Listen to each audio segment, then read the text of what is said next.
சர்வதேச அரசியல்ல என்ன நடக்குது இப்போ? ஏன் எல்லா ஐரோப்பிய நாடுகளையும் யுஎஸ் பகையா பாக்குது? யுனைடெட் நேஷன்ஸ் அமைப்பு கலைஞ்சிடுமா? என்னதான் நடக்குது கிரீன்லாந்துல? உண்மையில அந்த இடம் யாருக்கு சொந்தம்? இப்ப நடக்க போவது வர்த்தக போரா, ஆயுத போரா? ட்ரம்ப் ஒரு வில்லனா இல்ல ஹீரோவா? இல்ல ஒரு பாதி ஹீரோ ஒரு பாதி வில்லனா? உண்மையிலேயே யார்தான் இந்த ட்ரம்ப்?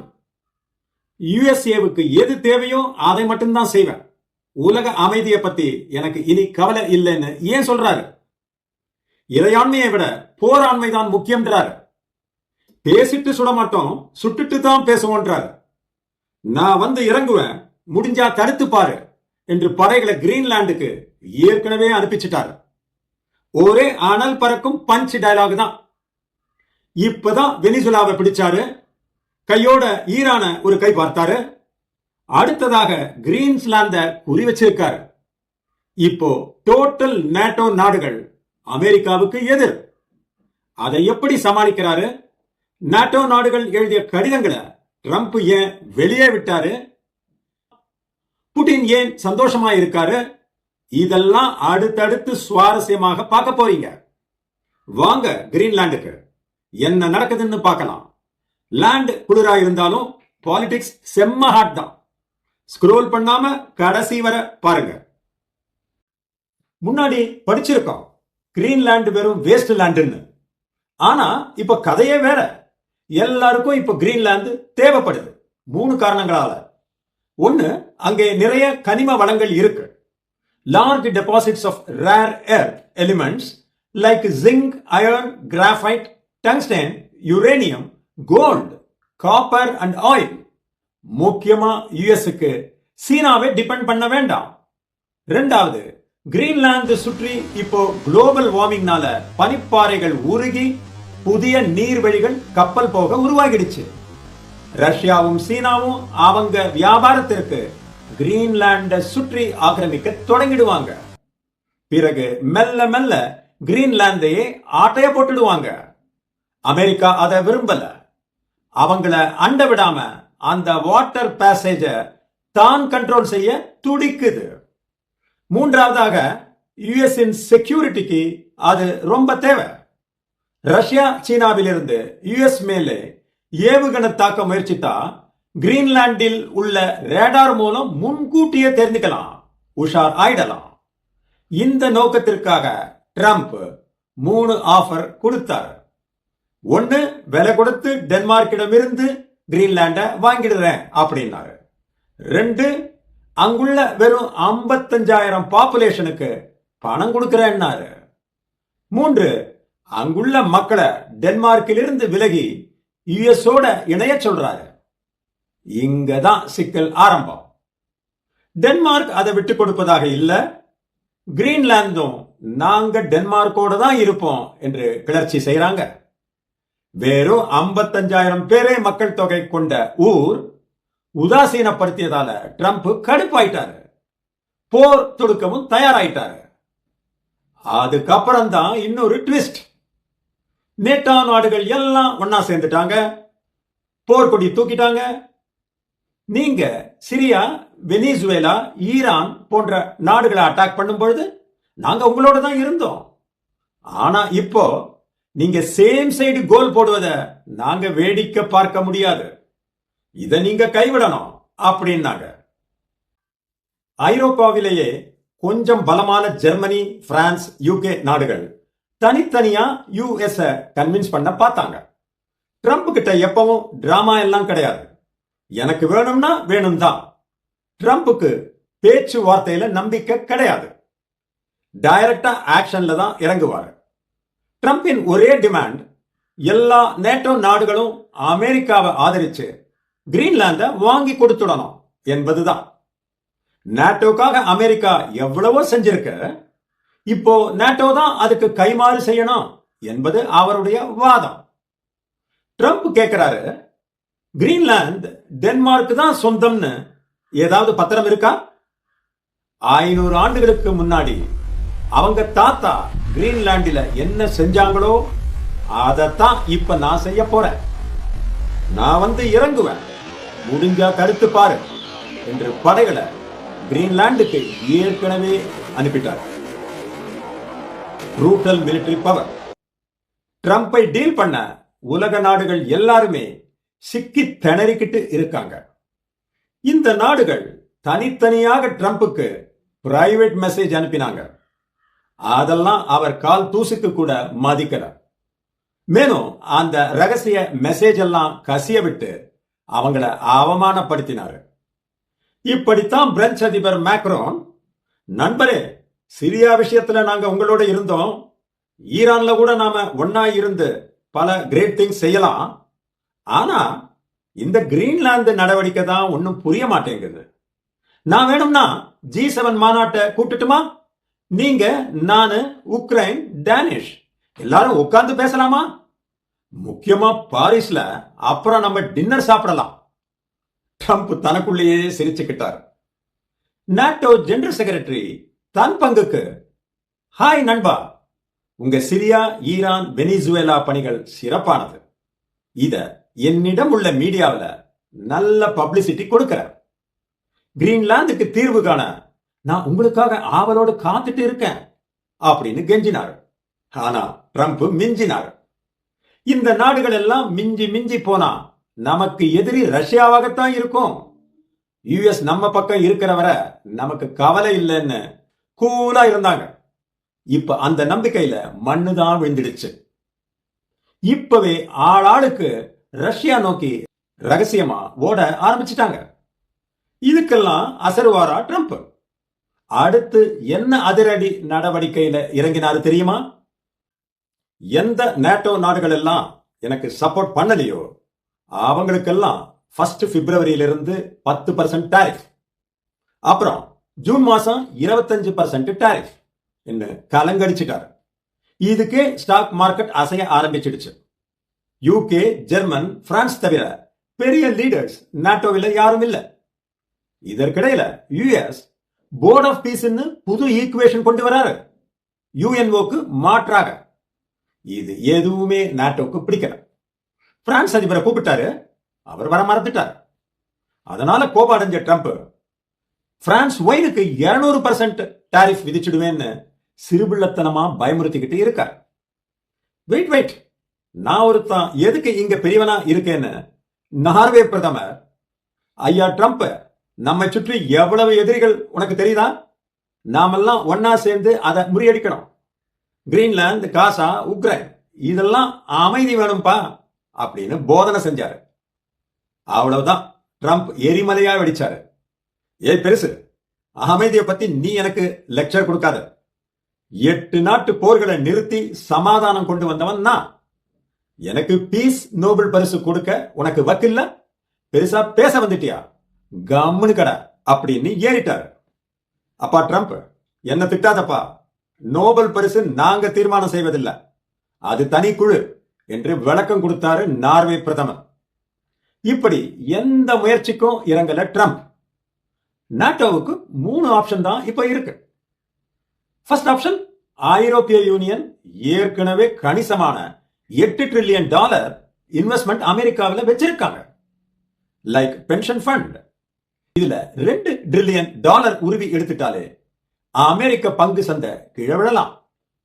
ஆனா இந்த டெசிஷன் ஐரோப்பா தலைவர்கள் எடுப்பாங்களா என்பதுதான் கேள்வி. அப்படி $2 எடுத்தாங்கன்னா அதை எங்க ரீஇன்வெஸ்ட்மெண்ட் செய்வாங்க? ஐரோப்பால இப்போ பெரிய வளர்ச்சி இல்லையே, இந்தியா பக்கம் திரும்புவாங்களா? அப்போ இந்தியாவுக்கு ஜாக் பாட்டா? அந்த சுவாரஸ்யமான செய்தியை பின்னாடி பார்ப்போம். எவ்வளவு பெரிய சந்தர்ப்பம் இந்தியாவுக்கு காத்துட்டு இருக்குன்னு தெரியுமா? செகண்ட் ஆப்ஷன், ஐரோப்பிய படைகள் எல்லாம் திரட்டி கிரீன்லாந்துக்கு அனுப்ப வேண்டியதுதான். ஆனா உக்ரைனுக்கு சப்போர்ட் பண்ணி எல்லோரும் கலச்சு போயிருக்காங்க. கிரீன்லாந்தில் இருப்பதோ வெறும் நாய்ஸ் லெட்ஜ் பெட்ரோலிங் மட்டும்தான். அது காம்பேட்டுக்கு உதவாது. மூன்றாவது, ஒரே வீக் ஆப்ஷன், பேசாம கிரீன்லாந்து 99 ஆண்டுக்கு அமெரிக்காவுக்கு லீஸா கொடுத்துடுவோம். ஆனா கிரீன்லாந்து டென்மார்க்கு தான் சொந்தம். 100 வருஷத்துக்கு பிறகு என்ன ஆகுதோ எப்படி ஆகுதோ அப்பப்ப அவங்க பார்த்துக்கிட்டோம். ஆங்கிலத்துல சொல்லுவாங்க, don't wash dirty linens in the public. அதைத்தான் ட்ரம்ப் இப்போ செஞ்சுக்கிட்டே இருக்கார். ஒவ்வொரு பிரைவேட் மெசேஜையும் வெளியே கசிஞ்சுக்கிட்டு இருக்காரு. இதன் மூலமாக அமெரிக்கர்களுக்கும் எதிர்கட்சியினருக்கும் எப்படி ஐரோப்பிய நாடுகள் என்னிடம் கெஞ்ச வச்சுக்கிட்டு இருக்கேன் என்று கெத்து காட்டலாம். இந்த சிச்சுவேஷனுக்கு தான் ரஷ்யா ஆனந்தமா காத்துக்கிட்டு இருக்கு. சிண்ட பிடிச்சுக்கங்கடா, நான் உக்ரைன் எடுத்துக்கிறேன். சொல்ல போனா நாங்க USSR ஆக இருந்தபோது அது எங்களுடையது தானே என்று சொல்வது போல. UN ஆனது எந்த போரை நிறுத்துவதற்கோ அல்லது நல்ல காரியத்தை செய்வதற்கோ முன்வரவல்ல. அது இருந்து என்ன உபயோகம்? ஆனால் இனி இந்த போர்ட் ஆஃப் பீஸ் எதை UN செய்ய தவறியதோ அதை செய்து காட்டும் என்று வெளிப்படையாக ட்ரம்ப் கூறுகிறார். அந்த அமைப்பிற்கு உறுப்பினராக ரஷ்யாவையும் இந்தியாவையும் அழைச்சிருக்காரு. நீங்க நினைக்கலாம் ட்ரம்ப் மத்த பிரசிடென்ட் மாதிரி டிப்ளமேட்டிக்கா இல்லையே அப்படின்னு. ஆனா ஒரு உண்மை தெரியுமா? அமெரிக்க அதிபர்கள் எல்லாரும் ஒரே மாதிரி கேம் தான் ஆடுறாங்க. ட்ரம்ப் மட்டுமல்ல, அமெரிக்காவின் டிஎன்ஏவே அதுதான். அலாஸ்கா ரஷ்யாவில இருந்து வாங்கினாங்க. ஹவாய் ஸ்ட்ராட்டஜிக் பேஸா மாத்திக்கிட்டாங்க. குவாம் பியூட்டாரிக்காவில் மிலிட்டரி கண்ட்ரோல் கொண்டு வந்தாங்க. மிடில் ஈஸ்ட்ல ஆயில் அண்ட் டாலர் செக்யூரிட்டிக்காக எதையும் செஞ்சாங்க. இதெல்லாம் எல்லா அதிபர் காலத்திலையும் நடந்ததுதான். என்ன வித்தியாசம்னா அவங்க எல்லாம் சைலண்டாகவும் டிப்ளமாட்டிக்காகவும் காமுக்கமாக பிஹைண்ட் த சீனிலும் ஆபரேட் செஞ்சாங்க. ஆனால் ட்ரம்ப் அதை ஓபனாகவும் சத்தமாகவும் ஸ்ட்ரெயிட்டாகவும் பேசுறாரு. ட்ரம்பின் மைண்ட் செட் ரொம்ப சிம்பிள். எதிரி என் கதவுக்கு வருவதற்கு முன்னாடி நான் கதவையே மாத்திடுவேனே என்பதுதான். அவருடைய சாணக்கியத்தனம் ரொம்ப ரொம்ப சிம்பிள். முதலாவது, சீனாவை ஆதிக்கம் செலுத்த விடக்கூடாது. இரண்டாவது, ரஷ்யா மீண்டும் எழுந்து விடக்கூடாது. மூன்றாவது, விழப்போகும் டாலரை தூக்கி பிடிக்கணும். அவ்வளவுதான்.